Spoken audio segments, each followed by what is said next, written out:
की शुरुआत करेंगे। गदरपुर के रोशनपुर डलबाबा में बुक्सा जनजाति समाज के महापुरुष राजा जगतदेव की प्रतिमा का सीएम पुष्कर सिंह धामी ने वर्चुअल रूप से लोकार्पण किया। लगभग 25 लाख रुपए की लागत से बनी 9 फीट ऊंची अष्टधातु प्रतिमा को मुख्यमंत्री ने बुक्सा समाज की गौरवशाली परंपरा और बलिदान का प्रतीक बताया। मुख्यमंत्री ने मंदिर परिसर विकास और 2 सड़कों के पुनर्निर्माण की घोषणाएं भी की हैं और कार्यक्रम में गदरपुर विधायक अरविंद पांडे सहित जनप्रतिनिधियों और अधिकारियों ने राजा जगतदेव को नमन किया। इस दौरान सांस्कृतिक कार्यक्रम भी प्रस्तुत किए गए।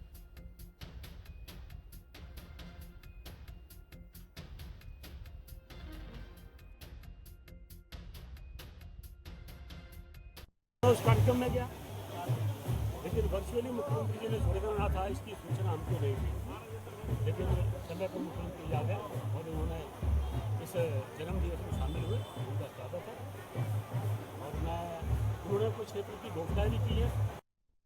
लाइट का तो आपको पता है, मतलब ये तो हमेशा आप वैसे भी देखेंगे कि ग्रामीण इलाकों में जल्दी कुछ ना कुछ ये व्यवस्था रहती है और मौसम खराब मौसम के कारण भी हो सकता है। ये तो एक टेक्निकल प्रॉब्लम है, इसमें तो कुछ भी नहीं कहा जा सकता ना। मेरी तरफ से तो बहुत अच्छा कार्यक्रम की व्यवस्था की गई है। बढ़ेंगे आगे। देहरादून में टिहरी विधायक किशोर उपाध्याय ने राज्यपाल retired lieutenant general Gurmeet Singh से लोक भवन में मुलाकात की। टिहरी विधायक किशोर उपाध्याय ने राज्यपाल से शिष्टाचार भेंट की। टिहरी विधायक ने राज्यपाल को नववर्ष की हार्दिक शुभकामनाएं भी दी।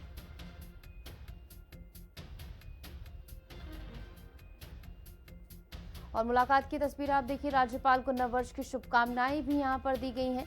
और टिहरी विधायक ने राज्यपाल से मुलाकात की, गुरमीत सिंह से मुलाकात की। तस्वीरें भी आपको दिखा रहे हैं जहां पर कई सारे महत्वपूर्ण मसलों पर भी यहां पर विचार विमर्श और बातचीत हुई। और इसी के साथ कुछ भी भेंट किया गया राज्यपाल को और खुद के क्षेत्र से जुड़े कई सारे महत्वपूर्ण मुद्दों पर इस दौरान चर्चा और विचार विमर्श हुआ।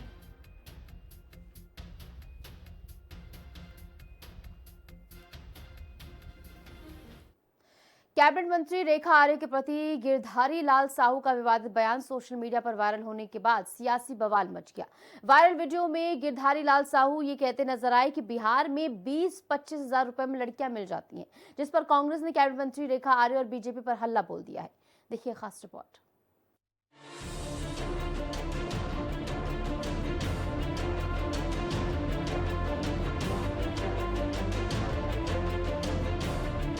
बिहार में 25,000 रुपए में मिलती हैं लड़कियां। मंत्री रेखा आर्य के पति बोले घमासान मचा। कांग्रेस ने बताया देश की महिलाओं का अपमान। मंत्री के पति पर मुकदमा दर्ज करने की मांग। उत्तराखंड की महिला सशक्तिकरण मंत्री रेखा आर्य के पति गिरधारी लाल साहू का बयान सोशल मीडिया में वायरल है, जिस पर सियासी हंगामा मच गया है। अल्मोड़ा के दौलागढ़ क्षेत्र में एक कार्यक्रम में गिरधारी लाल साहू किसी से ये कहते दिखे कि लड़की हम तुम्हारे लिए बिहार से लाएंगे। बिहार में 20-25 हजार में लड़कियां मिल जाती हैं, चलो तुम मेरे साथ, हम तुम्हारी शादी कराएंगे। लड़की हम तुम्हारे बिहार से ले आएंगे, बिहार में 20-25 हजार रुपए मिल जाती है। हाँ, चलिए तुम मेरे साथ, हम तुम्हारी शादी कराएंगे। गिरधारी लाल साहू के बयान पर कांग्रेस आग बबूला हो गई है। अंकिता भंडारी मामले को लेकर पहले से बीजेपी पर हमलावर कांग्रेस को बीजेपी पर हमले का एक और मौका मिल गया है। देहरादून में महिला कांग्रेस ने मंत्री रेखा आर्य के आवास का घेराव कर कैबिनेट मंत्री के पति के बयान को पूरी देश की महिलाओं का अपमान बताया है। महिला कांग्रेस ने कैबिनेट मंत्री के पति पर एफआईआर दर्ज करने की मांग की है। वहीं विवाद बढ़ता देख गिरधारी लाल साहू ने अपने बयान के लिए माफी मांगी है।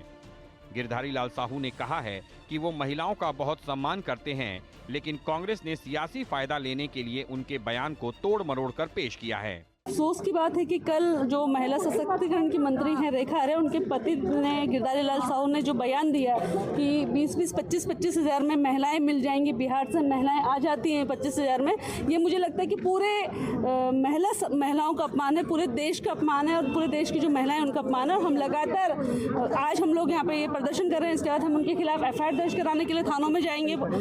विधानसभा जो मेरी पत्नी वहां से चुनाव जीतती हैं, लड़ती हैं, वहाँ मेरी बहनों का, बेटियों का मैं देवी के समान उनका स्वागत करता हूँ। हमेशा राखी बंधवाने का भी मैंने काम किया है। विरोधी पार्टियों को कोई काम है नहीं, मेरे संबोधन को तोड़ मरोड़ के वो कोई लाभ लेना चाहते हैं जो जनता उन्हें लाभ नहीं देगी।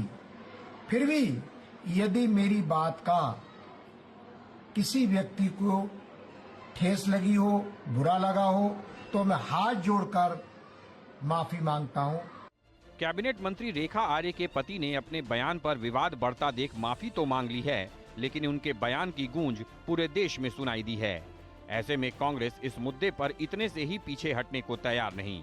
कांग्रेस ने गिरधारी लाल साहू के खिलाफ एफआईआर दर्ज होने तक विरोध प्रदर्शन जारी रखने का ऐलान किया है, जिससे कैबिनेट मंत्री रेखा आर्य के साथ ही बीजेपी के लिए भी मुसीबत बढ़ती नजर आ रही है। देहरादून से संवाददाता दीपिका भंडारी और शुभांगी भट्ट के साथ ब्यूरो रिपोर्ट, हिंदी खबर।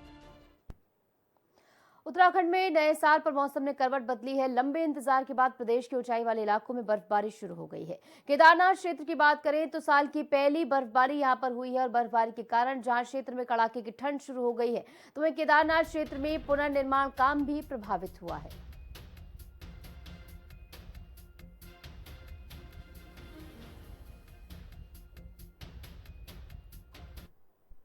पीपलकोटी हाइड्रो प्रोजेक्ट के तहत सुरंग में चल रहे कार्य के दौरान कामगारों से भरी लोको ट्रेन के टकराने से हादसा हो गया, जिसमें 81 कामगार घायल हो गए। इस संबंध में आज टीएचडीसी ऋषिकेश के गंगा भवन में एक प्रेस वार्ता की गई, जिसमें बताया गया कि मामले की टीएचडीसी ने उच्च स्तरीय जांच शुरू कर दी है। शुरुआती जांच में लोको ट्रेन में ब्रेक फेल होने की वजह से हादसा होने की जानकारी मिली है। टीएचडीसी का कहना है कि घायलों के इलाज का खर्च कंपनी वहन करेगी। पीपलकोठी में गिरधारी लाल साहू के बयान पर कांग्रेस आग बबूला हो गई है। अंकिता भंडारी मामले को लेकर पहले से बीजेपी पर हमलावर कांग्रेस को बीजेपी पर हमले का एक और मौका मिल गया है। देहरादून में महिला कांग्रेस ने मंत्री रेखा आर्य के आवास का घेराव कर कैबिनेट मंत्री के पति के बयान को पूरी देश की महिलाओं का अपमान बताया है। महिला कांग्रेस ने कैबिनेट मंत्री के पति पर एफआईआर दर्ज करने की मांग की है। वहीं विवाद बढ़ता देख गिरधारी लाल साहू ने अपने बयान के लिए माफी मांगी है। गिरधारी लाल साहू ने कहा है कि वो महिलाओं का बहुत सम्मान करते हैं, लेकिन कांग्रेस ने सियासी फायदा लेने के लिए उनके बयान को तोड़ मरोड़ कर पेश किया है। अफसोस की बात है कि कल जो महिला सशक्तिकरण की मंत्री हैं रेखा आर्य, उनके पति ने गिरधारी लाल साहू ने जो बयान दिया कि 20-20, 25-25 हज़ार में महिलाएं मिल जाएंगी, बिहार से महिलाएं आ जाती हैं 25 हज़ार में, ये मुझे लगता है कि पूरे महिलाओं का अपमान है, पूरे देश का अपमान है और पूरे देश की जो महिलाएं उनका अपमान है। और हम लगातार आज हम लोग यहाँ पे ये प्रदर्शन कर रहे हैं, इसके बाद हम उनके खिलाफ एफआईआर दर्ज कराने के लिए थानों में जाएंगे। रामेश्वर विधानसभा जो मेरी पत्नी वहां से चुनाव जीतती हैं, लड़ती हैं, वहाँ मेरी बहनों का, बेटियों का मैं देवी के समान उनका स्वागत करता हूँ। हमेशा राखी बंधवाने का भी मैंने काम किया है। विरोधी पार्टियों को कोई काम है नहीं, मेरे संबोधन को तोड़ मरोड़ के वो कोई लाभ लेना चाहते हैं जो जनता उन्हें लाभ नहीं देगी। फिर भी यदि मेरी बात का किसी व्यक्ति को ठेस लगी हो, बुरा लगा हो, तो मैं हाथ जोड़कर माफी मांगता हूं। कैबिनेट मंत्री रेखा आर्य के पति ने अपने बयान पर विवाद बढ़ता देख माफी तो मांग ली है, लेकिन उनके बयान की गूंज पूरे देश में सुनाई दी है। ऐसे में कांग्रेस इस मुद्दे पर इतने से ही पीछे हटने को तैयार नहीं। कांग्रेस ने गिरधारी लाल साहू के खिलाफ एफआईआर दर्ज होने तक विरोध प्रदर्शन जारी रखने का ऐलान किया है, जिससे कैबिनेट मंत्री रेखा आर्य के साथ ही बीजेपी के लिए भी मुसीबत बढ़ती नजर आ रही है। देहरादून से संवाददाता दीपिका भंडारी और शुभांगी भट्ट के साथ ब्यूरो रिपोर्ट, हिंदी खबर। उत्तराखंड में नए साल पर मौसम ने करवट बदली है। लंबे इंतजार के बाद प्रदेश के ऊंचाई वाले इलाकों में बर्फबारी शुरू हो गई है। केदारनाथ क्षेत्र की बात करें तो साल की पहली बर्फबारी यहां पर हुई है और बर्फबारी के कारण जहां क्षेत्र में कड़ाके की ठंड शुरू हो गई है, तो वहीं केदारनाथ क्षेत्र में पुनर्निर्माण काम भी प्रभावित हुआ है।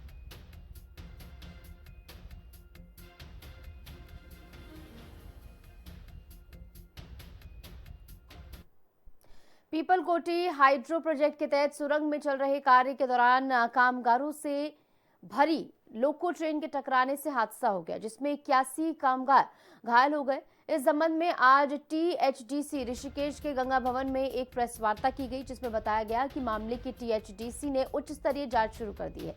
शुरुआती जांच में लोको ट्रेन में ब्रेक फेल होने की वजह से हादसा होने की जानकारी मिली है। टीएचडीसी का कहना है कि घायलों के इलाज का खर्च कंपनी वहन करेगी।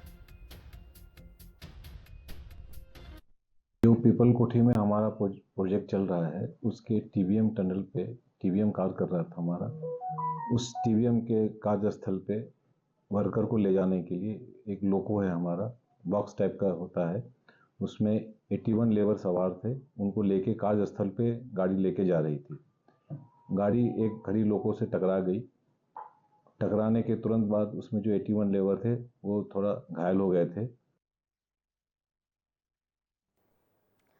लक्सर के टांडा, महरौली और भीकमपुर इलाकों में खनन कारोबारी रात के समय अवैध खनन कर रहे हैं। स्थानीय निवासी जॉनी कुमार ने इसका वीडियो बनाकर प्रशासन को शिकायत की, लेकिन इसके बाद उन्हें खनन कारोबारियों ने धमकी दी है। इस मामले पर एसडीएम सौरभ असवाल ने कहा कि प्रशासन अवैध खनन रोकने के लिए लगातार कार्रवाई कर रहा है।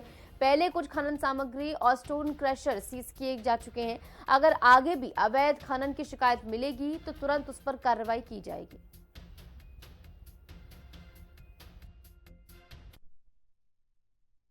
ये खनन हो रहा है, मुझे ग्राम मैथोली में हो रहा है खनन। ये रात को 11 से लेके सुबह 10 बजे तक इसमें प्रशासन की मिली भगत होती है। मैं भी एसडीएम के पास गया था, उन्होंने बोला कि खनन मैं नहीं देखता हूँ, खनन देखते हैं खान साहब, जो खान अधिकारी है। वो फिलहाल छुट्टी पर चल रहे, मैं कुछ नहीं करना का तुम्हें। मेरे पास सब चीज़ है, मेरे पास सारे सबूत है, मेरे पास मारपिटाई वाली वीडियो है, मेरे पास सब चीज़ है। मेरे पास मनोज के लड़के, शुभम, योगेश और भी यहाँ क्रेशर वाले। यहाँ से भी शिकायतें आती है। हम लगातार वहाँ पर हमारी टीम गश्त करती है। संयुक्त टीम बनी है जिसमें राजस्व की, पुलिस की और खनन विभाग की है। तो लगातार हमारी तरफ से कार्रवाई की जा रही है। और पिछले दिनों में हमने कई स्टॉक्स थे और स्टोन क्रशर हैं वो भी सीज किए हैं। और आगे भी अगर हमें कोई शिकायत मिलती है तो हमारी तरफ से उसमें भी कार्रवाई।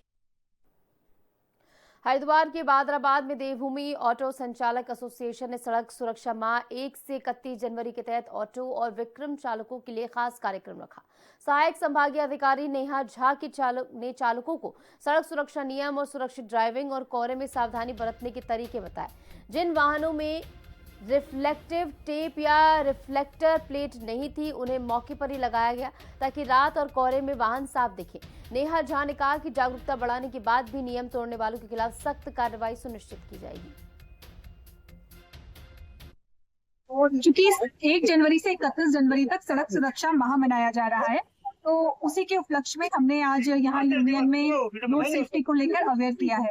यहाँ पर हमारे द्वारा मेनली सड़क सुरक्षा के उपाय तो बताए जा रहे हैं, साथ ही गोल्डन आवर और फर्स्ट रिस्पॉन्डर के बारे में भी बताया जा रहा है।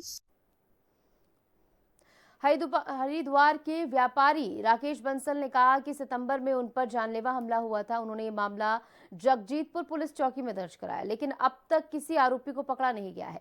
राकेश बंसल ने पुलिस पर आरोप लगाया कि वह सिर्फ एफआईआर दर्ज करने की तैयारी कर रहे हैं, लेकिन असली हमलावरों को पकड़ने में वो नाकाम है। व्यापारी राकेश बंसल ने दबंगों से जान को खतरा भी बताया है।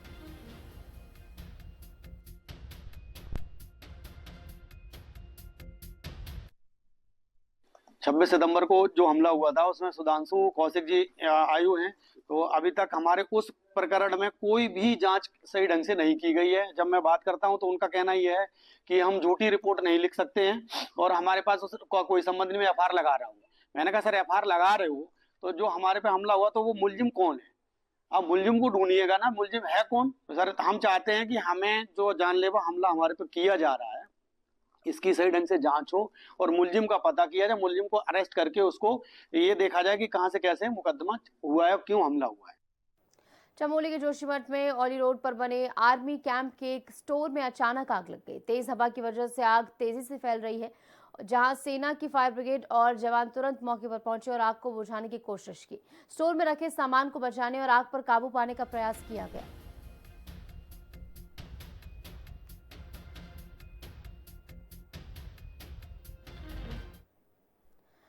लक्सर में 2 गंभीर सड़क हादसे हुए। भुरनी रोड पर एक अज्ञात वाहन ने बाइक सवार को टक्कर मार दी, जिससे उसकी मौके पर मौत हो गई। वहीं लक्सर रुड़की स्टेट हाईवे पर 2 स्कूटी सवार फ्लाईओवर की दीवार से टकराकर नीचे गिर गए। उनकी हालत गंभीर बताई जा रही है और उन्हें 108 एम्बुलेंस के माध्यम से अस्पताल भेजा गया। पुलिस ने दोनों मामलों की जांच शुरू कर दी है।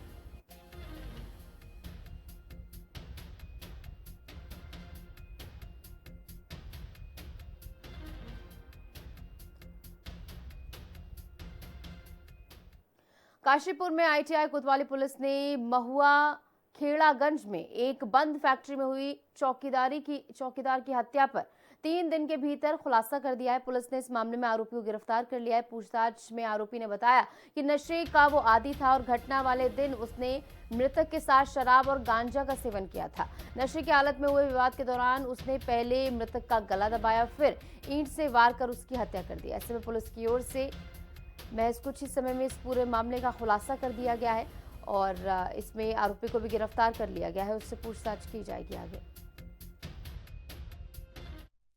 उस अज्ञात शख्स की पहचान करमवीर उम्र 54 वर्ष के रूप में हुई थी।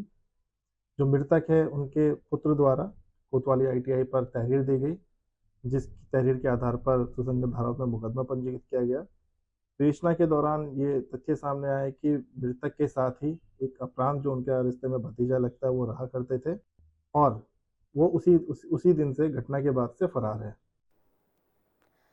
लक्सर में मानफोर्ट चिल्ड्रन अकेडमी का वार्षिकोत्सव बड़े उत्साह के साथ मनाया गया। इस मौके पर जिला पंचायत अध्यक्ष किरण चौधरी और कई BJP और RSS के नेता मौजूद थे। मुख्य अतिथि स्वामी यतीश्वरानंद ने कहा कि बच्चे ही देश का भविष्य हैं। छात्र छात्राओं ने रंग बिरंगे सांस्कृतिक कार्यक्रम पेश किए। स्कूल प्रबंधक जसवीर बसेरा ने अपने बेटे दिग्विजय सिंह को स्कूल का डायरेक्टर बनाया।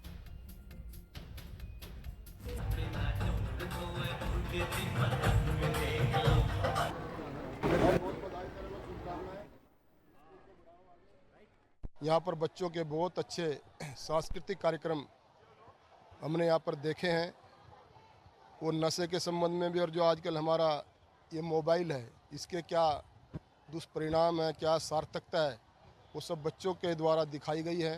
तो निश्चित रूप से ये जो हमारा स्कूल है, ये आने वाला भविष्य देश का कैसे होना चाहिए, बच्चों का आचार व्यवहार खान पान उनकी दिनचर्या कैसे होनी चाहिए, इस स्कूल के अध्यापकों द्वारा यहाँ के मैनेजमेंट के द्वारा जो किताबी ज्ञान है उसके साथ साथ इस पर बहुत जोर दिया जाता है। और मुझे पूरा विश्वास है जो भी छात्र छात्रा यहाँ से शिक्षा अर्जित करके जाएंगे वो निश्चित रूप से अपने शहर का, अपने परिवार को और अपने देश और प्रदेश का नाम रोशन। ये माउंटफोर्ट एकेडमी निश्चित रूप से बच्चों में प्रकाश भरकर भविष्य के अधिकारी नेता और सब बनकर यहाँ से निकलेंगे। और मैं बधाई देता हूँ, आज हमारे जसवीर बसेड़ा जी ने अपने सुपुत्र को यहाँ की बागडोर सब दी है।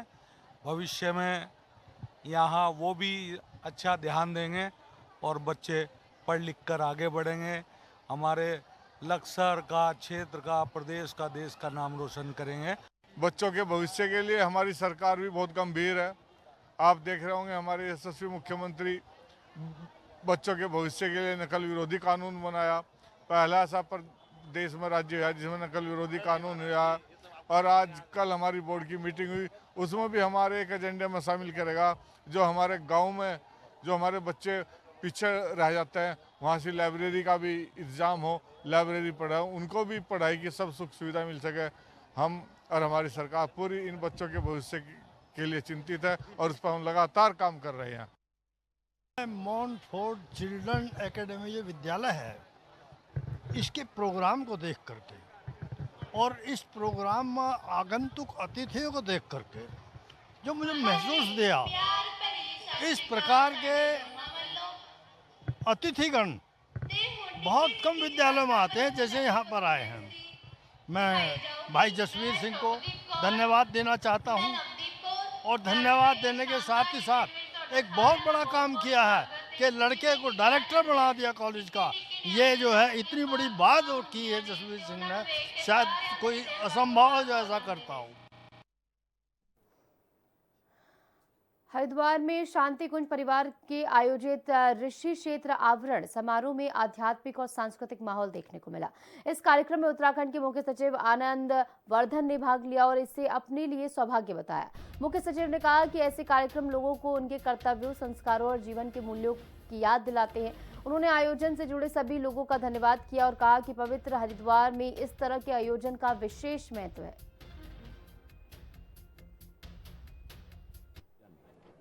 हमें अपने कर्तव्य, अपने मूल्य, अपने संस्कारों के प्रति सजग करते हैं और ये सौभाग्य की बात है कि ये हरिद्वार इस तपस्थली में ये आयोजन हो रहा है और इस आयोजन के लिए हम इनको बहुत बहुत बधाई देते हैं और शुभकामनाएं भी देते हैं। बड़े सौभाग्य का विषय है कि जो 3 सौभाग्य की धाराएं हैं, वंदनीय माता जी के धरती पर अवतरण के 100 वर्ष, पूज्य गुरुदेव की साधना के 100 वर्ष, अखंड दीपक के प्रज्वलन के 100 वर्ष, और उसकी प्रतीक्षा गायत्री परिवार ही नहीं बल्कि भारत के सभी आध्यात्मिक संगठन वर्षों से कर रहे थे। उस क्रम में आज जो ये वसंत पंचमी का महोत्सव है, उसकी सबसे महत्वपूर्ण कड़ी रखी गई। ऋषि क्षेत्र, साधना क्षेत्र का अनावरण हुआ और आज के दिन की पुकार यही है कि जिस तरीके से भारत के ऋषियों ने ऋषियों मंत्र दृष्टारः भारत को अंधेरे के मध्य में प्रकाश की रेखा दिखाने का कार्य किया। हरिद्वार में विश्व हिंदू परिषद के केंद्रीय महामंत्री मिलिंद परांदे ने बांग्लादेश में हिंदू समुदाय के खिलाफ हो रहे हमले और अत्याचार पर चिंता जताई है। उन्होंने कहा कि ये सिर्फ एक देश का मामला नहीं है बल्कि मानवाधिकारों का बड़ा सवाल है। उन्होंने भारत और दुनिया भर के हिंदुओं से अपील की है कि वे एकजुट हो और अंतर्राष्ट्रीय स्तर पर हिंदुओं के अधिकारों की रक्षा के लिए दबाव बनाएं। मिलिंद परांदे ने कहा कि अंतर्राष्ट्रीय संगठन इस मुद्दे पर चुप है और अब ये लड़ाई केवल भारत तक सीमित नहीं रहनी चाहिए। भारत के भी हिंदुओं ने, सभी विश्व भर के हिंदुओं ने इसके लिए जागरूक होकर कार्य करने की जरूरत है, एक दबाव लाने की जरूरत है। सामाजिक संगठन जो करेंगे वो तो उन्होंने करना ही चाहिए, मगर मुझे लगता है कि सब जगह पर जब ह्यूमन राइट्स या मानव के अधिकारों का विषय आता है तो हिंदुओं को भी अधिकार है, ये विश्व भर का मानव समुदाय भूल रहा है, वह तो उचित बात नहीं है। और इसलिए इतना हिंदुओं के ऊपर जो अत्याचार हो रहा है, तो जो अनेक प्रकार के संगठन आज खड़े हो रहे विश्व भर में, वो सभी के मुंह में दही जम गया है ऐसा लग रहा है।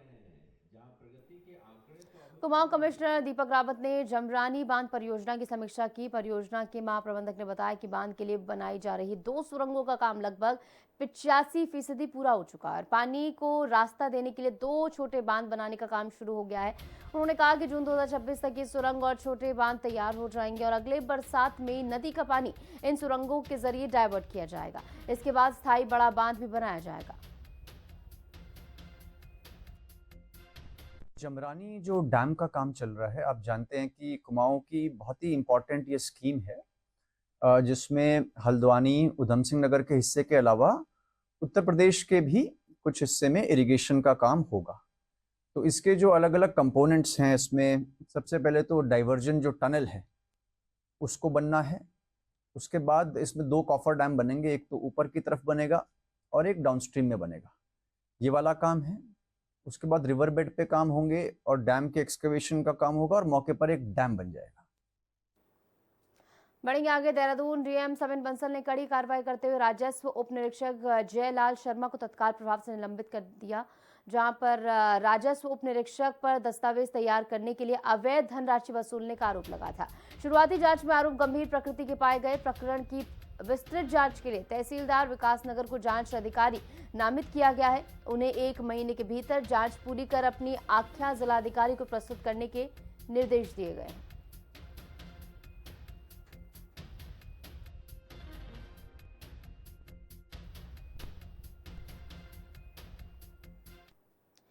टेरी बांध के कारण घर छोड़ने वाले लोगों के 10 साल पुराने मामले अब सुलझाए जा रहे हैं। जिलाधिकारी नितिका खंडेलवाल ने कहा कि पुराने रिकॉर्ड देखकर ही आगे की कार्रवाई की जा रही है। उन्होंने बताया कि पुनर्वास विभाग विस्थापितों की मदद के लिए पूरी तरह काम कर रहा है।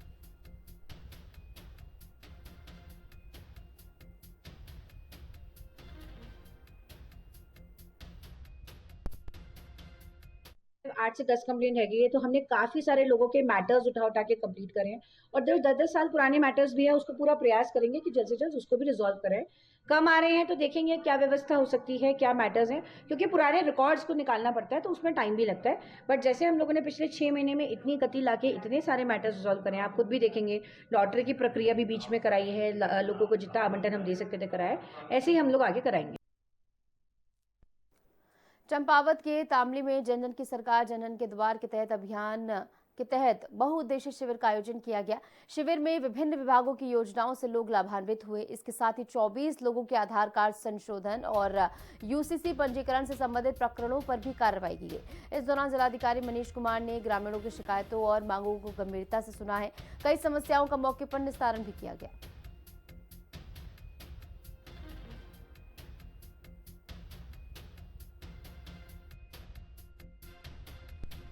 मेरा नाम शंकर राम है। यहाँ पर जो आज जो कैंप लगा हुआ है, कैंप से हमें बहुत बढ़िया सुविधा मिल रही है। सर हमारे मोदी यहाँ पर आए हुए हैं, जिससे हमें बहुत बढ़िया लाभ मिल रहा है, कहीं जाने की जरूरत नहीं पड़ रही है। टेरी के रोडधार में बहुउद्देशीय शिविर का आयोजन किया गया। शिविर में विभिन्न विभागों के प्रतिनिधियों ने विभागीय योजनाओं की जानकारी साझा की और प्राप्त आवेदनों पर आवश्यक कार्रवाई की। वहीं शिविर में जनप्रतिनिधियों और स्थानीय नागरिकों ने विभिन्न मांग पत्र दिए, जिस पर डीएम ने सभी मांगों के शीघ्र निस्तारण का आश्वासन भी दिया।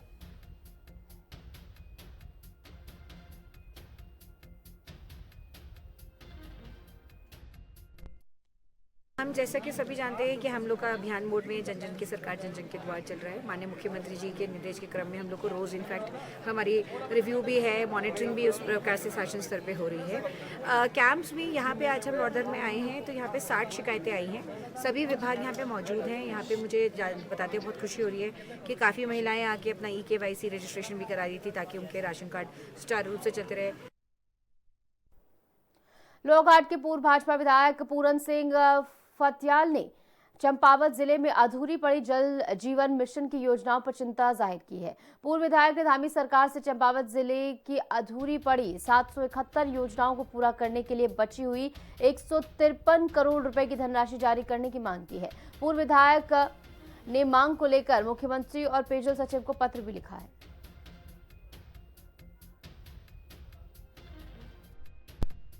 हमारे जनपद चंपावत या उत्तराखंड की स्थिति ऐसी है कि जब हम क्षेत्रों में जा रहे हैं तो लोग आरोप लगा रहे हैं कि विभाग काम नहीं कर रहा है। 2020-21 की योजना भी अपूर्ण है और चंपावत जिले में कुल टोटल जो है योजना आपकी 771 योजना कुल है और 313 ग्राम पंचायतें हैं, उन पे काम चला हुआ है। और इसी के साथ हमारे इस खास बुलेटिन में इतना ही। आप बने रहिए हिंदी खबर के साथ। नमस्कार।